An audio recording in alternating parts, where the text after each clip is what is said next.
How's it going, everybody? It's Vinny with Tough Love with Vinny Two Shoes podcast. Right here in Las Vegas, my hometown. You gotta love Vegas. I'm in the fucking America's playground. I want some nature. I drive about 30 minutes and I see fucking snow. That's only in the winter though. Summertime's a different story entirely. So recently and not so recently, I've always had this question, but ever since I launched the podcast, I've been getting questions about how do you get rich? How come you're a two-time millionaire? How did you do it twice? People can't even fucking do it, you know? So I tell them the best thing to do is know who you are and know the cards you've been dealt. Okay? Know what your situation is, what your cards are. See, at a very young age, I realized that I'm not a rich kid. I don't have a trust fund. I'm not going to inherit shit. Okay?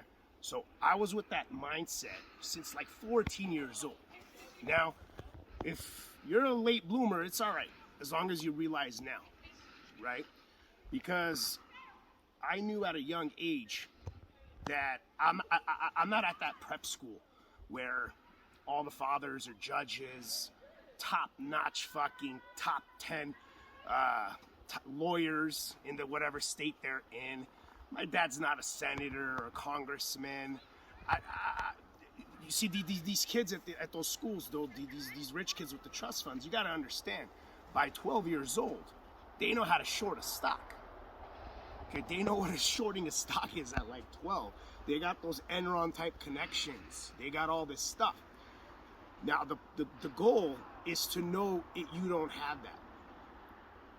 Once you know that, you start making moves accordingly, okay? And that doesn't mean that you can't be as good as them or even better one day, but you can't do the things that they're doing. You have to skip out. You know how many things I've skipped out on that I didn't want to skip out on? Weddings, birthdays, baptisms. Everyone goes, oh, you never come, you never, you know. Of course I want to come, but I don't have a trust fund. I earn my money. I'm setting myself up for my sons. Not just for my sons, my great-grandsons. So, excuse me for missing a wedding or a birthday. Like, what would you rather do? Would you rather make money, or would you rather go to that birthday dinner with a bunch of fucking other losers who are stuck in dead-end jobs and are probably maxing out their credit cards to be at that birthday dinner? Now, I'd rather work, miss out on all those events, and then fuck models in Ibiza for a week. And then go to fucking Mykonos, fuck models there for another week. And then go to Dubai, do the same shit. That's the mindset you need to be on. Don't worry about upsetting people. Like, even like, let's say your mother, right? And a mother is a beautiful thing. A mother is a lovely thing. No one's gonna love you as much as your mother. But you know what? If you need to, for money, skip Mother's Day. And you know what you'll do? At the end of the day, your mother's a woman, okay? You put her in a mansion once you're ready, and she's gonna forget you missed Mother's Day. She's gonna be happier living in that mansion that you put her in, instead of you making it to Mother's Day and missing out on that money. Okay? So the main things everybody needs to remember is, even though you've been dealt a bad hand, you can still win the pot. You can still win. And you just have to do it. You just got to get up and do it. You can't just, wait for the right moment. Let me set everything up, and planning's good. Planning's good. You don't, but at the end of the day, when you attack in a battle, nothing ever goes fucking according to plan anyway. I promise you, nothing's gonna go according to plan. You're gonna have to make concessions. You're gonna have to adapt. Adaptability is very important in business. Okay, let me tell you one of the first things, and this should put a smile on my face, because this is one of the first things that I did to make money. I was about 18, going on 19, 18 or 19. All right, this is 2006. Okay, I did what I'm about to tell you in order to open my first business, which became $1 million business, which I sold for about $2 million, and we're gonna get there right now. But okay, so it was 2006. I wasn't even old enough to drink. I was like 18, 19, something like that. All right. And I decided to throw nightclub parties.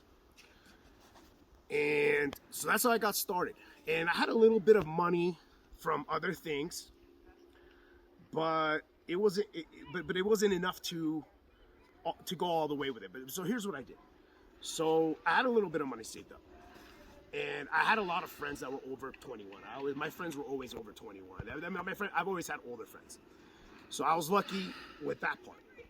So, funny thing is, so in the United States, you can't drink until you're 21.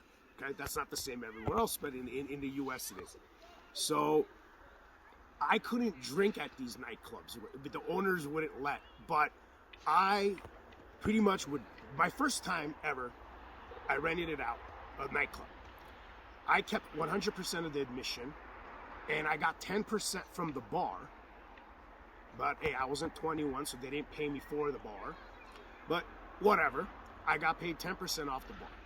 So let me tell you how it is about just do it. Okay? So I had a little bit of money, like I said. So I had enough for the flyers, I had enough for the deposit, and I had a bunch of girls that put. There was no Facebook and all this shit back then. So I think Facebook was launched in 04, but this is 06. It wasn't really that big, and that's not how you advertise. So we printed out a bunch of flyers, like thousands of flyers, put them on all the college campuses, put them at other nightclubs that were going on that had nothing to do with me. I'd put them in the car. I had girls passing them out while people were leaving the club. Actually, women were very supportive during this time of my life for me. They actually, and it went well.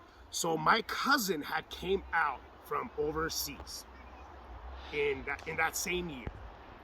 Okay, and this is a crazy story because I feel bad about it, and I still talk about it with him. And you just gotta have some balls. You gotta have some balls. So I had enough for the flyers. I had enough for advertisements. I got Power 106 is a hip hop station in LA. I grew up in LA, so I was living in LA at the time. We went. So I got space on. I got radio ad.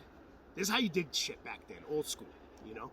So we got the Power 106 ad. I had enough for all that. I had enough for the deposit for the venue. Now here comes the night of. Okay. Here comes the night of